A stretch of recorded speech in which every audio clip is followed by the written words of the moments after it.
Hello বন্ধুরা, এখন বাজে হচ্ছে রাত 1:30। এই খাওয়া দাওয়ার পর বাসন টাসন মেজে এই শুতে এলাম। এখন কি মনে হচ্ছে জানো, এখনও মনে হচ্ছে কত কাজ রয়েছে। যদি একটু আলু ভাজা কেটে রেখে আসতে পারতাম ভালো হতো। তার কারণ সকালে উঠে মেয়ে রুটি আলু ভাজা খায়, অনেক সময় নিয়েও যায়, যেদিন ভাত নেয় না। কেটে রেখে এলে ভালো হতো। সকালে উঠে না 7:30টার মধ্যে বেরোয়, তো এত রাতে শুয়ে সকালে উঠতে পারি না। যদি করে আসতাম ভালো হতো। এই হলো ব্যাপার। আমরা মায়েরা একটাই চিন্তা, ছেলে মেয়েদের কিসে ভালো হয় কিসে মন্দ হয়।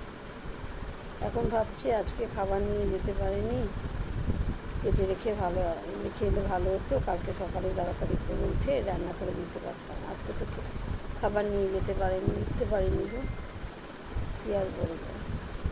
এইভাবেই চলছে মায়েদের জীবন।